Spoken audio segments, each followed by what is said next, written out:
कि Swiss school में एक बहुत बड़ा फ्रॉड पिछले दिनों हुआ है। शामनामा के डेली इश्तिहार में एक न्यूज आती है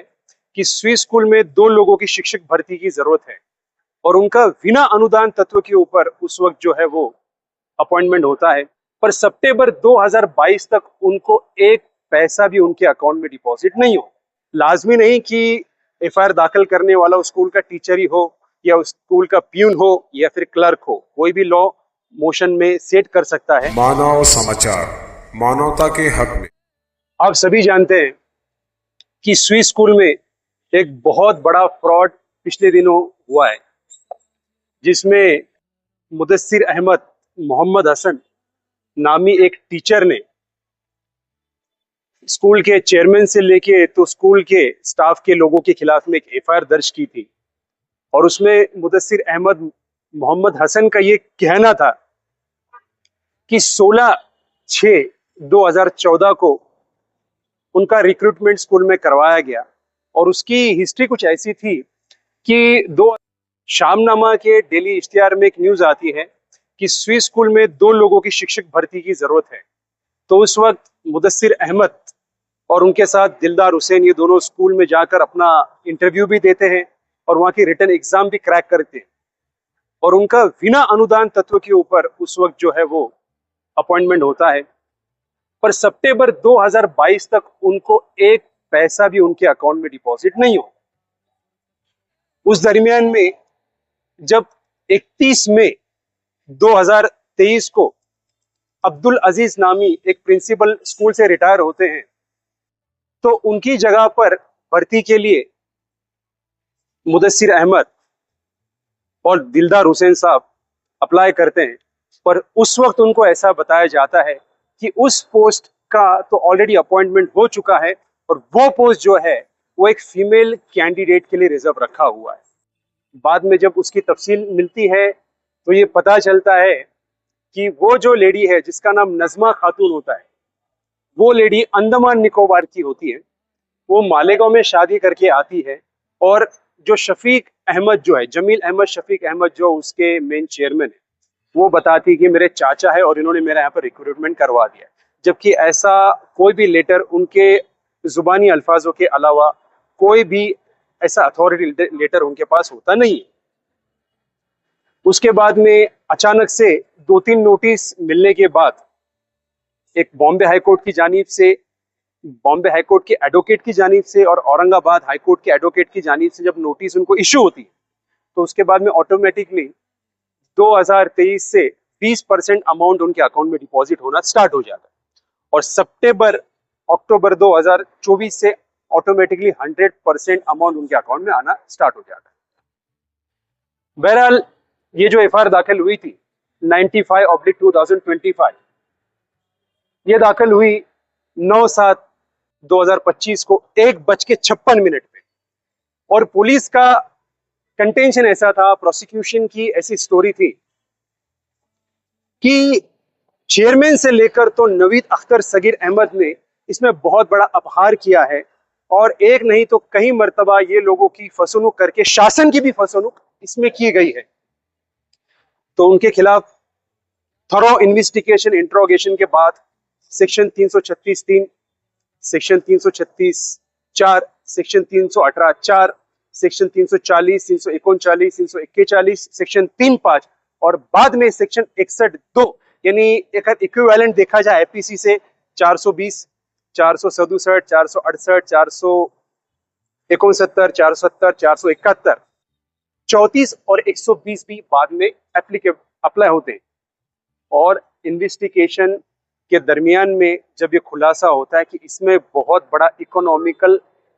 ऑफेंस भी है, इसमें बहुत बड़ा इकोनॉमिकल मिस एप्रोप्रिएशन भी है, तो फर्दर इन्वेस्टिगेशन एंड इंट्रोगेशन के लिए सकोल तपासनी और सकोल चौकशी के लिए मामला जो इकोनॉमिक ऑफेंस विंग नासिक को ट्रांसफर किया जाता है और उनकी जानिब से कई खुलासे सामने आते हैं। हमने कोर्ट में बहस करते हुए यही बताया कि 3 जुलाई 2025 को जो हाईकोर्ट में रीट पिटीशन का ऑर्डर आया है, जो स्विस स्कूल हो, बड़ी मालेगांव हो, एटीटी स्कूल हो या दिगर स्कूल, जो स्कूल ने एक एप्लीकेशन दायर किया था रिट पिटीशन के जरिए कि कोई भी थर्ड पर्सन, जैसे कि उन्होंने एक यूट्यूबर, फेमस यूट्यूबर मालेगांव के जाबिर शाह, लतीफ शाह के खिलाफ में कहा था कि ये एक थर्ड पर्सन किसी के खिलाफ में एफआईआर दाखिल करने का इख्तियार नहीं रखते, तो इसको हाईकोर्ट ने गलत मानते हुए ये कहा है कि anybody can set a law in motion, nobody can be avert and prevent so as to set a law in motion. Even the police official can also press into service any sort of FIR. तो इससे clear cut साबित होता है कि FIR कोई भी दायर कर सकता है। लाजमी नहीं कि एफआईआर दाखिल करने वाला उस स्कूल का टीचर ही हो या उस स्कूल का प्यून हो या फिर क्लर्क हो, कोई भी लॉ मोशन में सेट कर सकता है। और दूसरी तरफ हाईकोर्ट ने एक रिट पिटिशन में ऐसा कहा कि अगर आप पैरा नंबर 6 और पैरा नंबर 9 देखेंगे, उसमें क्लियर कट ऐसे रिसाइटल दिए हुए हैं कि इसकी फर्दर इन्वेस्टिगेशन के लिए प्रधान सचिव के पास में एक लेटर इशू किया जाए, उनका थरो और उनका डिटेल में जो एफिडेविट और वेरिफिकेशन मंगवाया जाए। उनका वेरिफिकेशन आने के बाद में 10/7 को वेरिफिकेशन आता है और 19/7 को फाइनल वेरिफिकेशन जो है वो सादर होता है,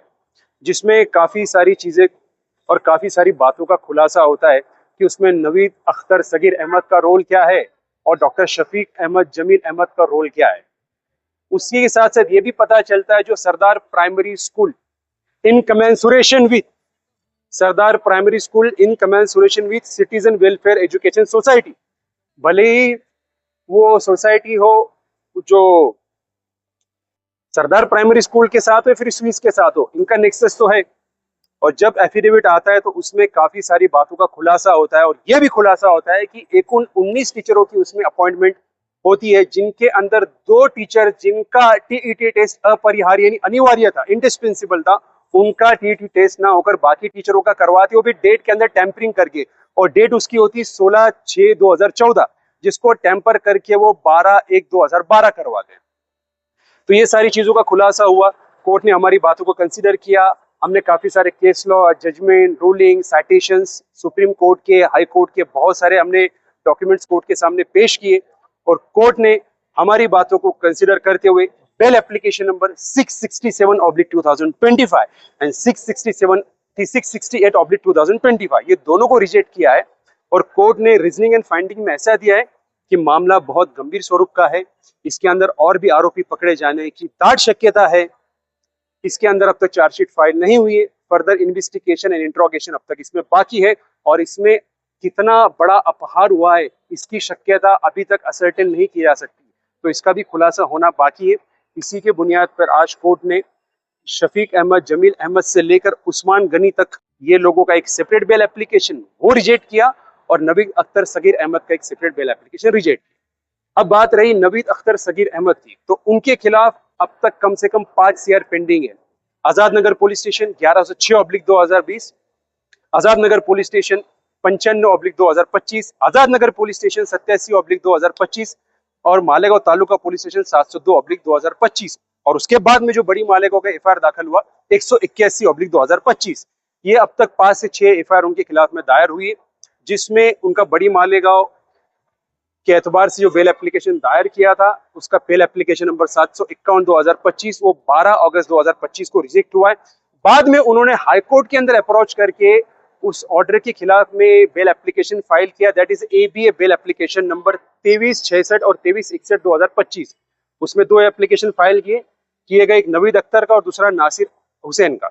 ये दोनों ने इंटरिम भी मांगा था, दोनों का इंटरिम कोर्ट ने नामंजूर किया, कोर्ट ने दोनों को भी इंटरिम प्रोटेक्शन नहीं दिया है। इससे पता चलता है कि मामले की नौहियत और मामले की सीरियसनेस कितनी गंभीर है।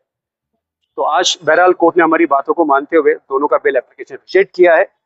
और अभी इसका फर्दर इन्वेस्टिगेशन होगा। इकोनॉमिक जो विंग है, डिपार्टमेंट है, वो भी उसका डिटेल इन्वेस्टिगेशन करेगी और मुमकिन है कि आने वाले दिनों में बहुत सारे बड़े बड़े चेहरों का इसमें नाम सामने आए और वो लोग भी आरोपी बने। Thank you.